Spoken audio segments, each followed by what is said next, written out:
Hi friends, welcome to IT kitchen. இன்றைக்கி என்ன வீடியோன்னு பார்த்தீங்க அப்படின்னா, நான்வெஜ் ரெசிபி வீடியோ தான்.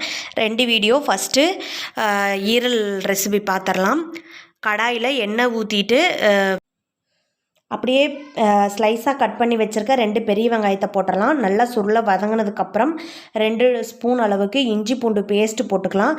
நல்லா தாராளமாகவே போட்டுக்கலாம். ஏன்னா ஈரல் கவிச்சி ஸ்மெல் உடையது. நல்லா மஞ்சத்தூள் போட்டு கழுவி எடுத்துக்கிட்டு இந்த அளவுக்கு இஞ்சி பூண்டு பேஸ்ட்டும் போட்டிங்கன்னா தான் கவிச்சி இல்லாமல் இருக்கும். இஞ்சி பூண்டு பேஸ்ட்டு வாசம் போனதுக்கப்புறம் ஈரலை போட்டுட்டு நல்லா கிளறி விட்டுறலாம். நல்லா எல்லாமே கலந்து வர்ற அளவுக்கு கிளறி விட்டுட்டு கொஞ்ச நேரம் பார்த்திங்க அப்படின்னா கலர் சேஞ்ச் ஆகும். அந்தளவுக்கு கொஞ்சம் தண்ணி விட்டு கலர் சேஞ்ச் ஆனோடனே மஞ்சத்தூள் தாராளமாக சேர்த்துக்கலாம். ஏற்கனவே நான் மஞ்சத்தூள் போட்டு தான் கழுவி வச்சுருந்தேன். இருந்தாலும் மஞ்சத்தூள் 1 ஸ்பூன் அளவுக்கு நான் போட்டுக்கிறேன். போட்டு நல்லா கிளறி விட்டுட்டு தண்ணி ஊற்ற தேவையில்லை. அதுவே மூடி வச்சோம் அப்படின்னா தண்ணி விடும். அந்த தண்ணியிலேயே நல்லா வெந்துடும். காரத்துக்கு பார்த்திங்க அப்படின்னா கரம் மசால் தூள் காரத்துக்கு உங்கள் காரத்துக்கு தகுந்த மாதிரி நீங்கள் போட்டு மூடி போட்டு கிளறி அடிக்கடி கிளறி விட்டு எடுத்துக்கலாம். ஒரு 10 நிமிஷத்துலேருந்து 1/4 மணி நேரத்துக்குள்ளே நல்லா வெந்துடும். லாஸ்ட்டாக இறக்கும்போது 1/2 ஸ்பூன் கரம் மசால் தூளும் மிளகுத்தூள் 1 ஸ்பூன் போட்டு நல்லா கிளறி விட்டுறலாம். கிளறி விட்டுட்டு எண்ணெய் பிரிஞ்சு வர்ற அளவுக்கு நல்லா கிளறி விட்டுறலாம். சீக்கிரமாக வெந்துடும். தண்ணிலாம் எதுவுமே ஊற்ற தேவையில்லை. லாஸ்ட்டாக புளிப்பு சுவைக்காக லெமன் ஒரு 1/2 லெமன் பிழிஞ்சு விட்டுக்கலாம். நான் 3/4 கிலோ ஈரல் எடுத்திருக்கேன் அப்படின்னாட்டி ஒரு நார்மல் சைஸ் லெமனை பாதியாக கட் பண்ணி பிழிஞ்சு விட்டு சேர்த்துருக்கேன். இந்த வீடியோ ரொம்ப ஃபாஸ்ட்டாக போகிற மாதிரி இருந்தது அப்படின்னா இதோட டீட்டெயில்டு வீடியோ நம்ம சேனலில் முன்னாடியே கொடுத்துருக்கேன், செக் பண்ணி பாருங்கள். லாஸ்ட்டாக மல்லித்தலை தாராளமாக தூவி இறக்கிக்கலாம்.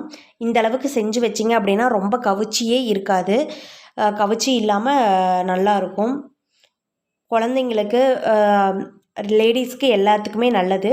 செஞ்சு பார்த்துட்டு எப்படி இருக்குன்னு சொல்லுங்கள். 2வது ரெசிபி பார்த்திங்க அப்படின்னா இறால் கிரேவி. இதுக்கு கடாயில் எண்ணெய் ஊற்றிட்டு கடுகு 1/2 ஸ்பூன் போட்டு சின்ன வெங்காயம், பச்சை மிளகாய், கருவேப்பிலை இதெல்லாம் போட்டு நல்லா வதங்கினதுக்கப்புறம் ஒரே ஒரு தக்காளி போட்டு நல்லா வதக்கிட்டு இஞ்சி பூண்டு பேஸ்ட்டு சேர்த்து பச்சை வாசம் போனதுக்கப்புறம் இறாலை நீங்கள் தக்காளி வெங்காயம் அதுக்குள்ளே போட்டு நல்லா கிளறி விட்டுட்டு குழம்பு மிளகாய் தூள் சேர்த்து தண்ணி ஊற்றி வேக விட்டிங்க அப்படின்னா நல்லா வெந்து வந்துடும். இறாலில் இருந்தும் தண்ணி வரும். அதனால் வேகிற அளவுக்கு ஒரு 2 டம்ளர் தண்ணி ஊற்றி நல்லா வேக விட்டுடலாம். நல்லா மூழ்கிற அளவுக்கு தண்ணி ஊற்றி வேக விட்டுக்கலாம். உங்கள் காரத்துக்கு ஏற்ப மிளகாய் தூள் சேர்த்துக்கலாம். வீட்டில் அரைச்ச குழம்பு மிளகாய் தூள் தான் சேர்த்துருக்கேன். அது சேர்த்து நல்லா சுண்டி வந்ததுக்கப்புறம் உங்களோட கிரேவி பதத்துக்கு தகுந்த மாதிரி நீங்கள் சேர்த்துக்கிட்டு அடுப்பை ஆஃப் பண்ணிடலாம். நான் இந்த அளவுக்கு போதும் அப்படின்னு சொல்லிட்டு அடுப்பை ஆஃப் பண்ணிவிட்டேன். மல்லித்தலை தூவி இறக்கிக்கிட்டேன். இந்த ரெசிபி பார்த்திங்க அப்படின்னா ஒயிட் ரைஸ்க்கு, பிரியாணிக்கு, சைடிஷ்க்கு எல்லாத்துக்குமே நல்லாயிருக்கும். ஈரல் ஃப்ரை அன்றைக்கி நல்லா டேஸ்ட்டாக இருந்தது.